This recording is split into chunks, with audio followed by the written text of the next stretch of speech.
Hey guys, what's up? Welcome back to today's edition of Intuitive Angling, and thank you very much for coming by the channel and spending some time with me today. Guys, we're going to be talking about black lures today, and I mean solid black lures, not a two-tone black and blue or, laminated type black colors, but a solid black lure, because if you get the right set of circumstances, there's not a better color than solid black, and sometimes it just doesn't work that good. So I'm going to give you guys sort of my experience with black lures on when I do the best on them, and I think it's going to help you guys out also. Also, guys, two quick invitations before we get started here. I just want to invite everybody, anyone interested in becoming a channel member of Intuitive Angling, you can do so by going into my homepage here, YouTube homepage. Click on the join button there on the screen for more information. Channel members get stuff like extra videos every week that aren't seen by the public. Some access to my email address for your fishing questions. And also, I'd like to invite everybody to please check out all the descriptions I put in each video. It's a good way to support the channel if you're inclined to do so. So big thank you there.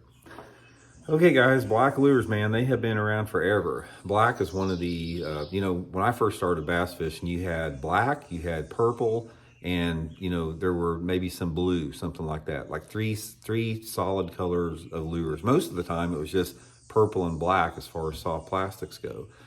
So they've, obviously created a lot of different colors since then. And one of the things about soft plastics particularly, and when I'm talking about black, I'm talking about hard lures too, but soft plastics particularly, there are so many different color variations out there that it's intimidating. There's no way that you could possibly even try all the color variations, even within black. There's so many different black flakes and black, two-tones, but today we're going to talk about just the old school solid black color.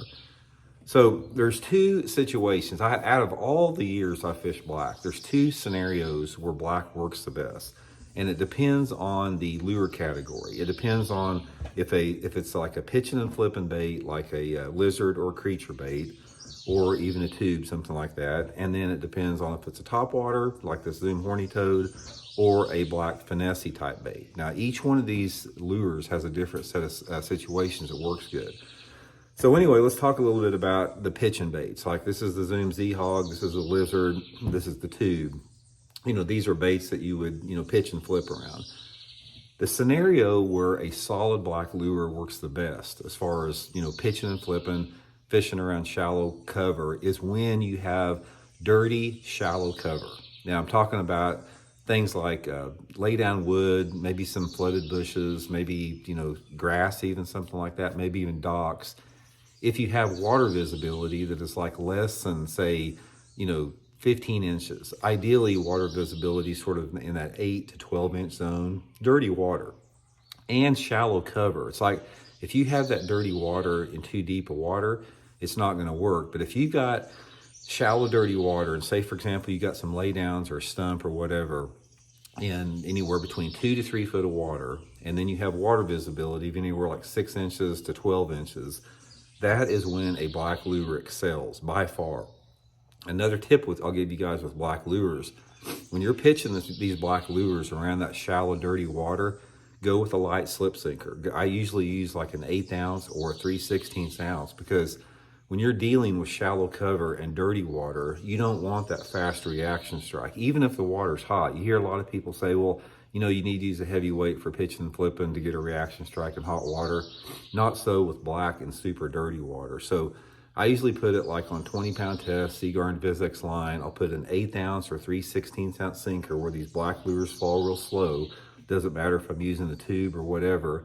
And I methodically pitch it and flip it around, that dirty water, shallow cover.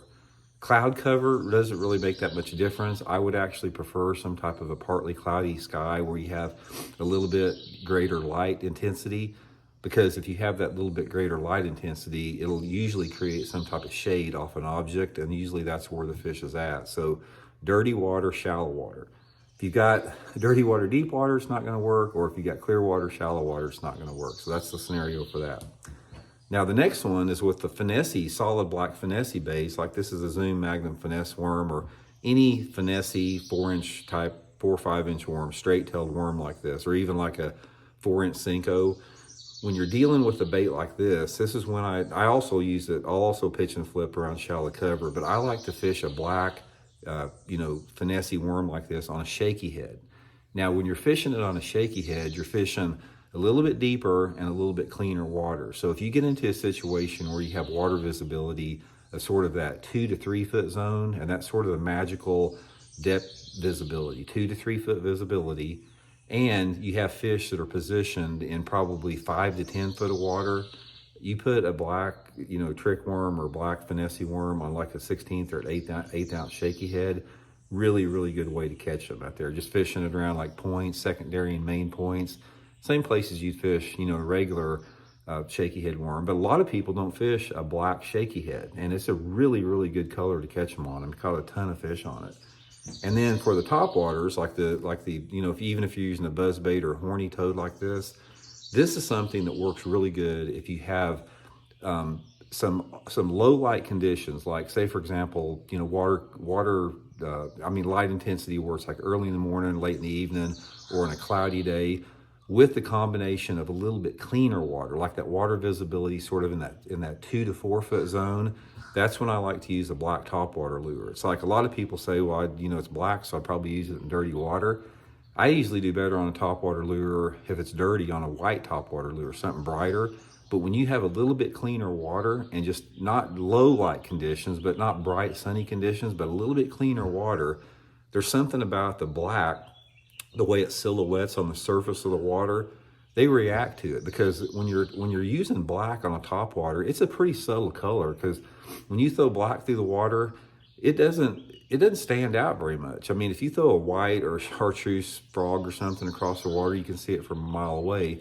But the black sort of blends in a little bit, and that's why I like it in a little bit cleaner water.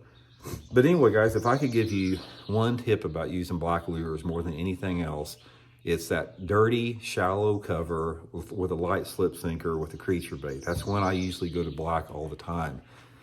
Other than the fact that when I'm fishing the shaky head down to 10 feet or so, I'm always fishing, these black lures probably less than 3 feet. So good lure to catch fish on. Another thing that you'll find out about black, if you can get them to bite it, they tend to be bigger fish. I don't know what it is about it. You normally don't get as many bites on black. Like you can get more bites on like a green pumpkin or a watermelon usually, but black will definitely produce larger fish overall with the soft plastic. So hope it helps out. We'll talk later.